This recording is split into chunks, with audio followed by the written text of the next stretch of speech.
در این مکان غیر نان و نمک، خانه پر از نعمت، فراوانی های انواع غذا شما را باز عزت و اکرام و احترام به اندازه فرا میگیرد. بوراک دستپروران بهترین مکتب خدمتگزاری، دستورخوانداری، آشپزی و قنادی را اینجا سرجم کرده است که همه‌شان در خدمت شمایند.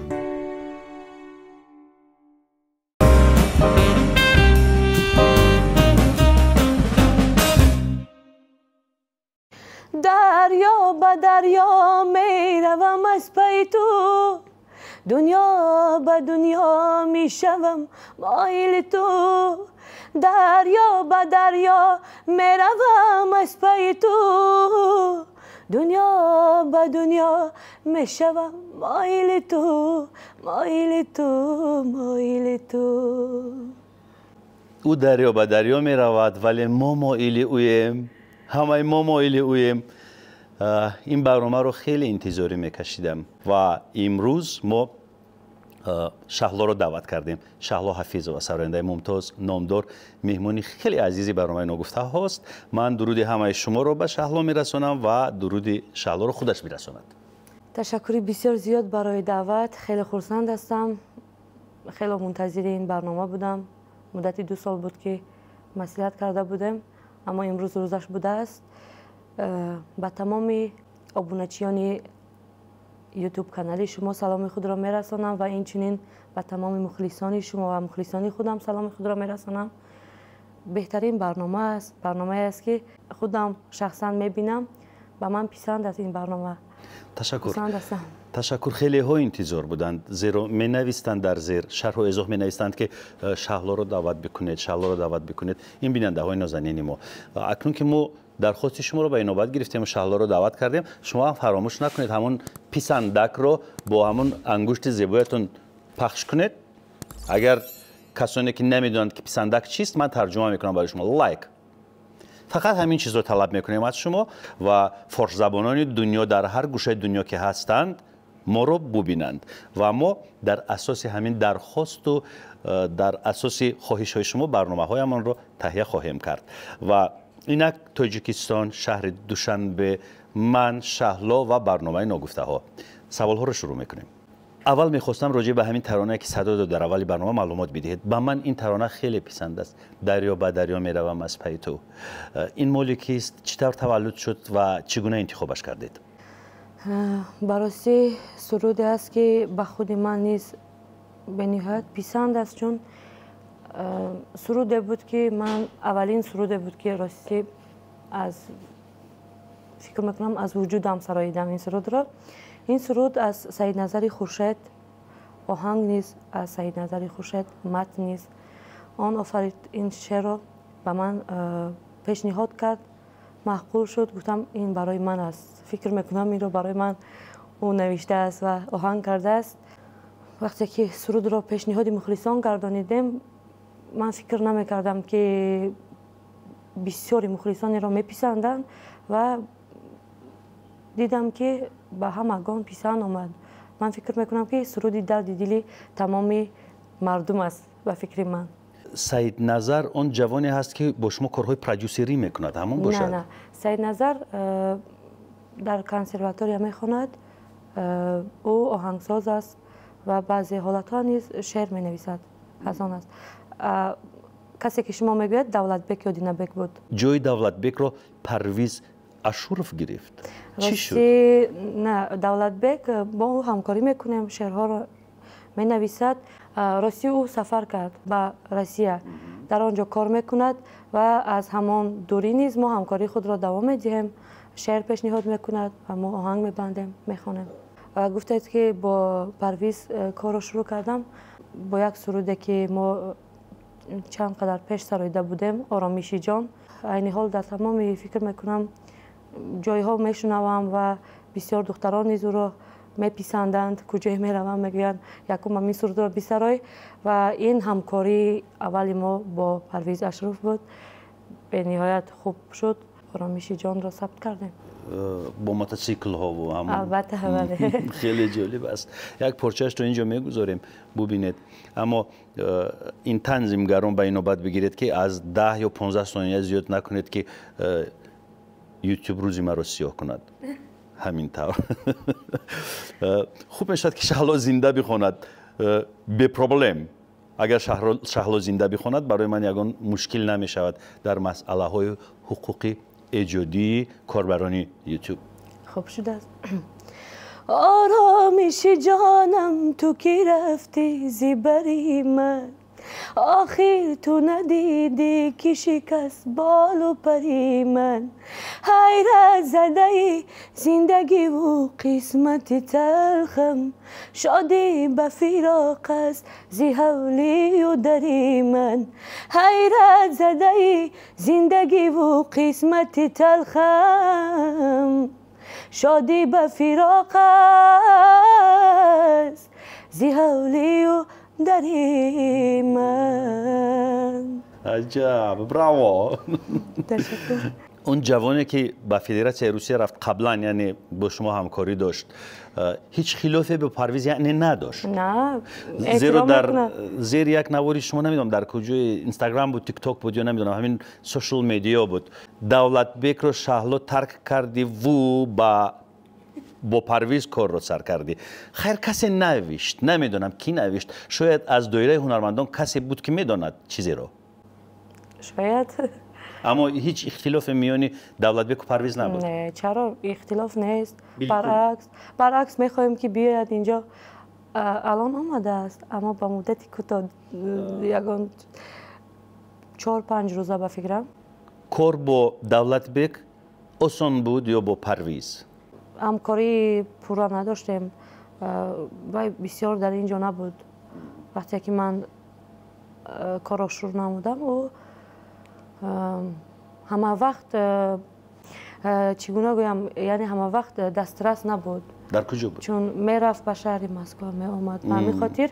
اما با پرویز باشد ما همکاری همیشگی داریم، ما باید که همکاری همیشگی کنیم، به خاطر که وقتی که دسترسی نداشته باشی من فکر میکنم که نمیشه و دشوار است. به همین خاطر خوبتر است، به خاطر که یک جا هستیم، در همین تاجیکستان هستیم، میتوانیم یکدیگر رو دسترس کنیم در تمام چاره‌بینی ها. به خاطر یک توصیه دادن، به خاطر همه چی من فکر میکنم که باید باشد.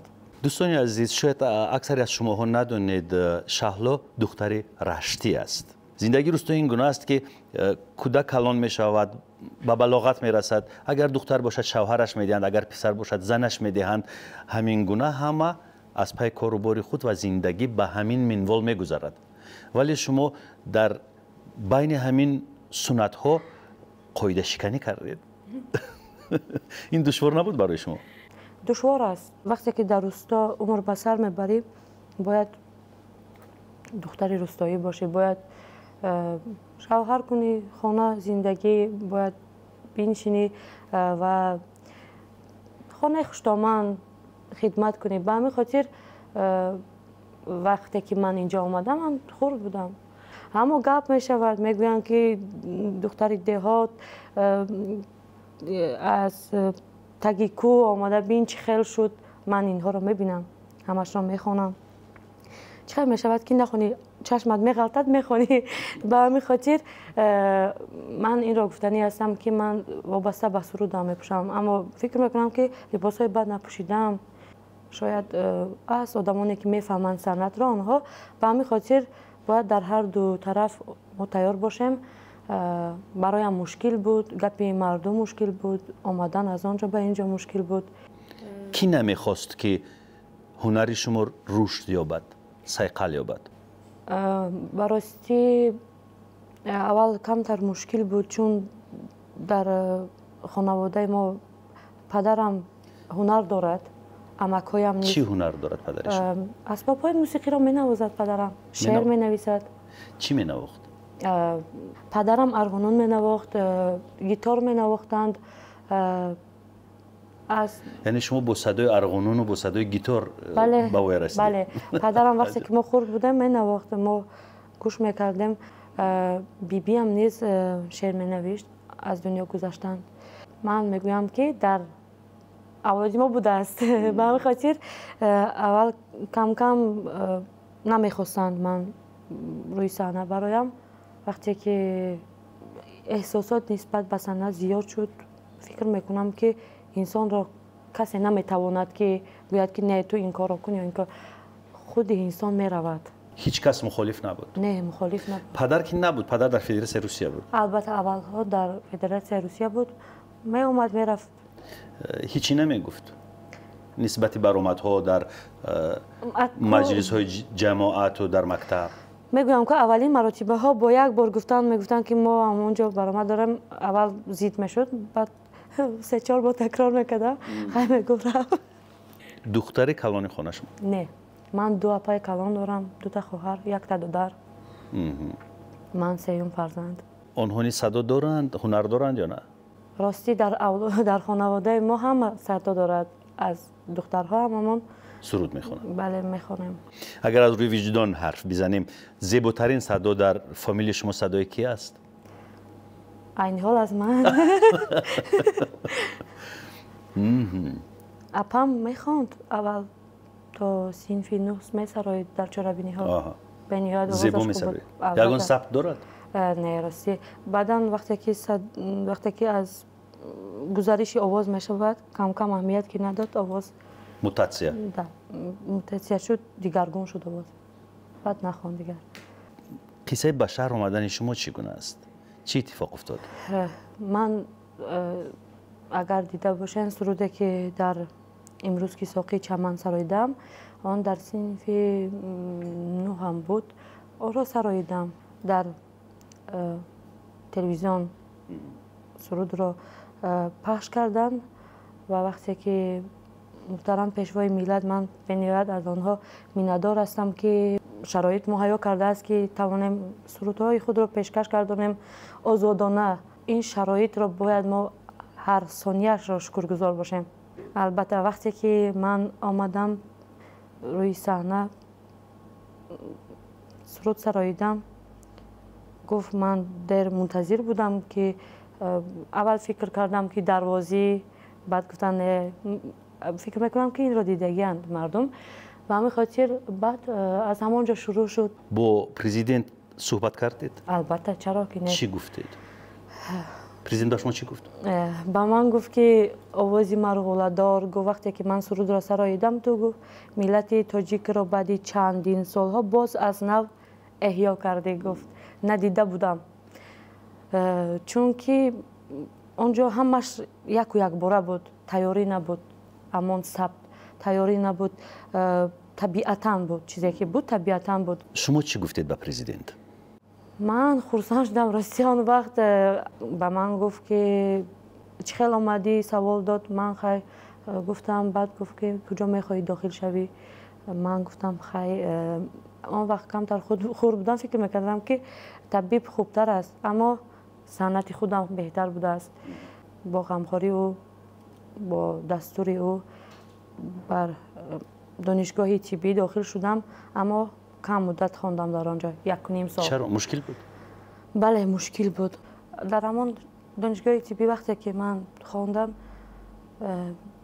من نمیدونستم که تا این حد من نازک هستم.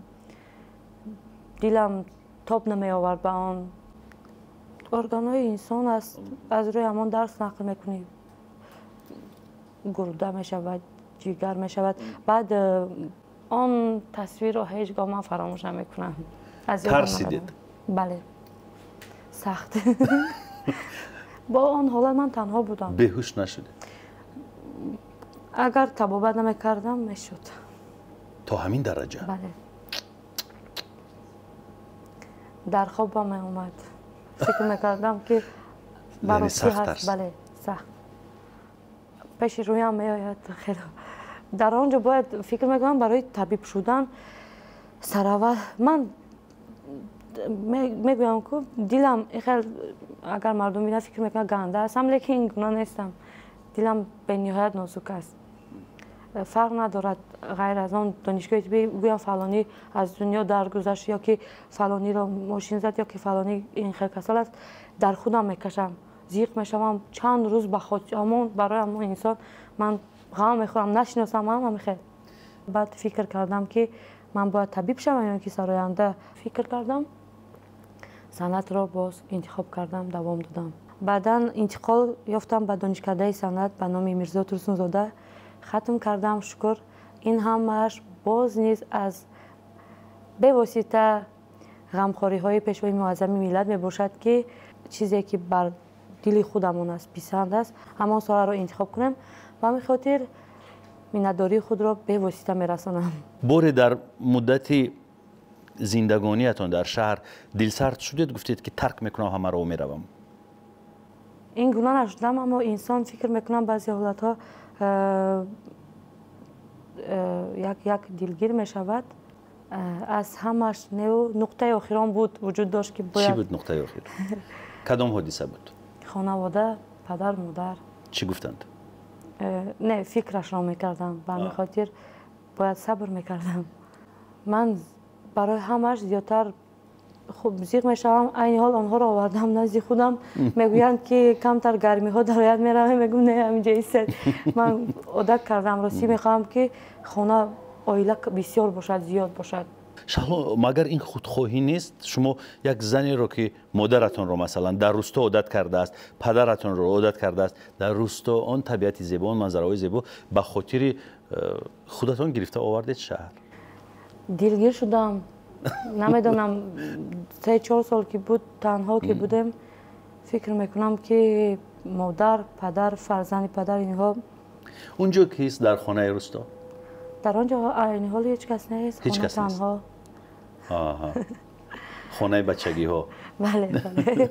زیبا است اون خانه؟ مثل همه خانه های چگونه است؟ تصویر کنید اون خانه رو.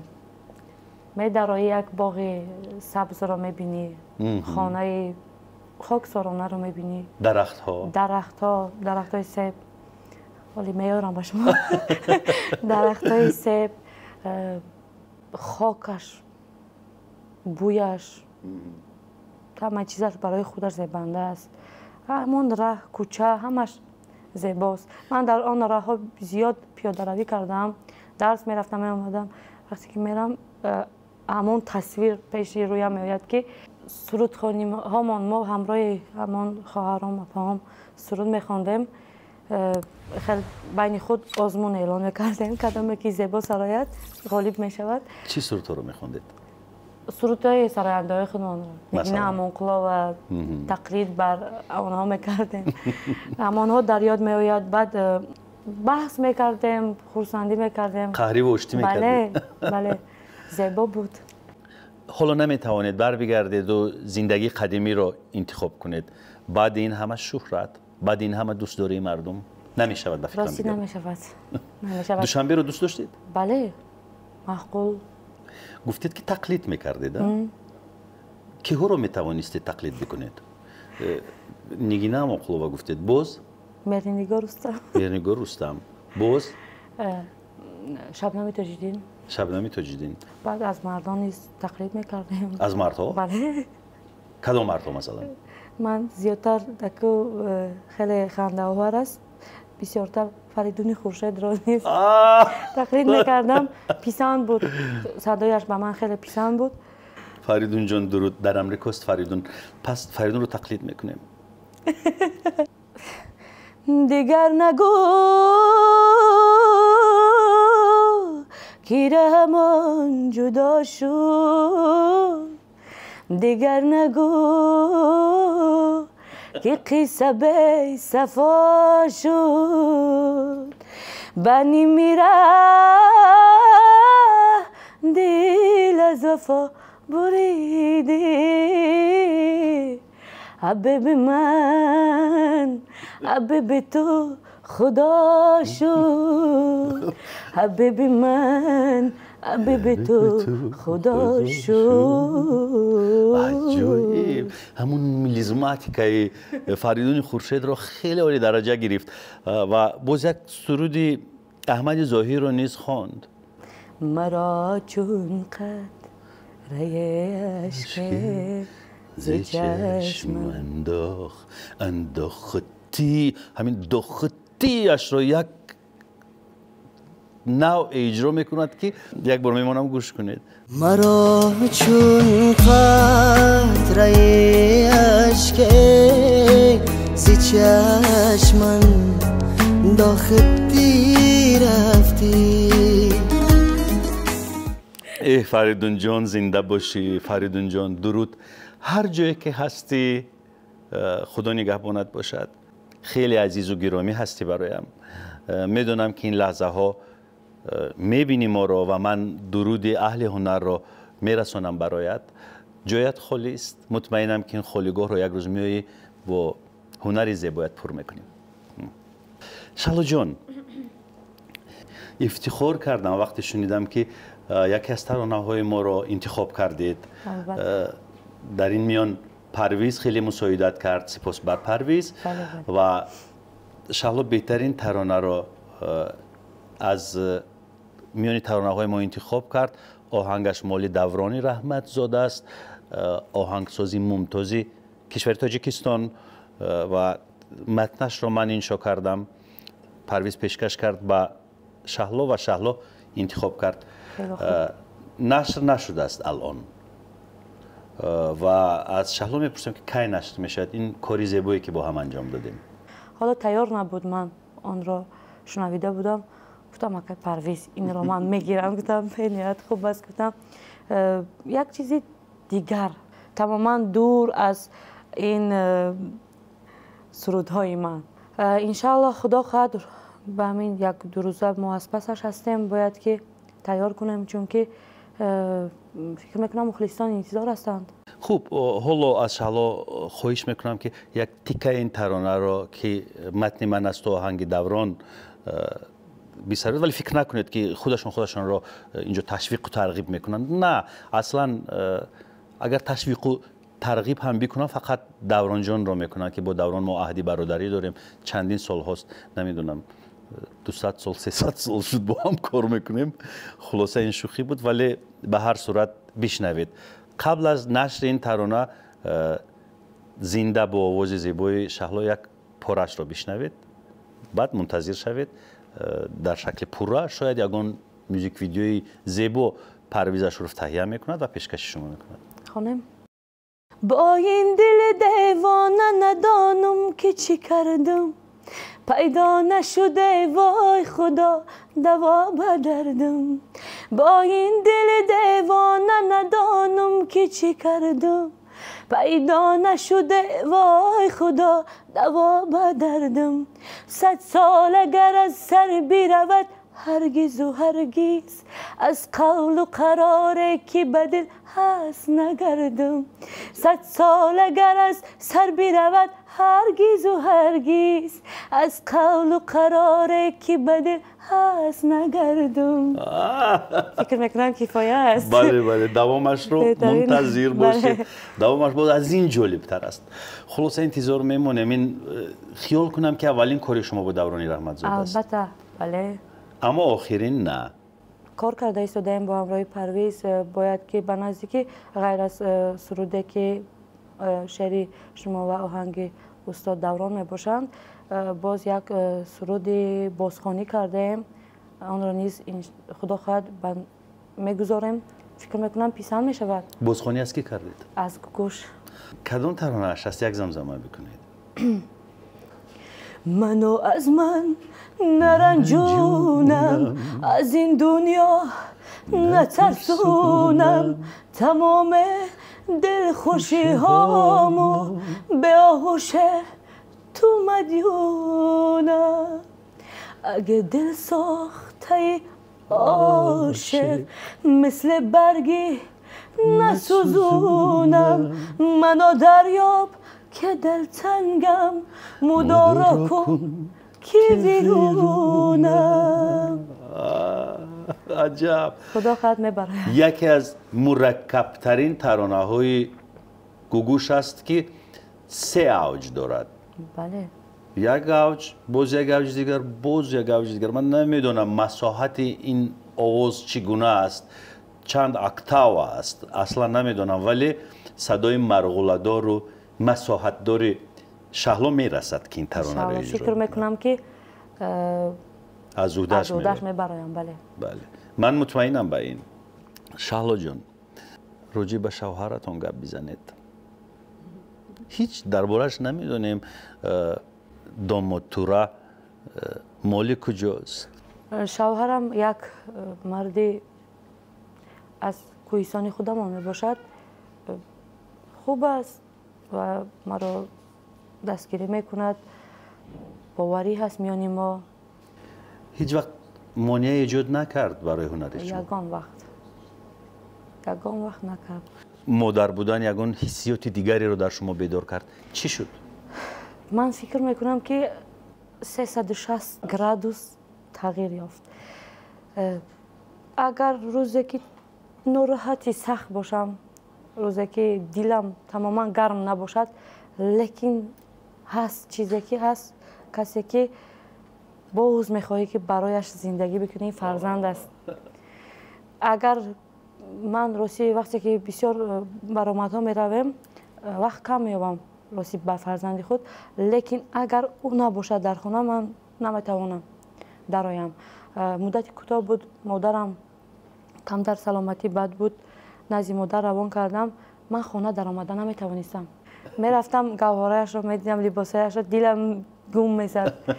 بویش رو یاد میکنی. از همه نعمتی بهترین خداوند این فکر میکنم فرزند است.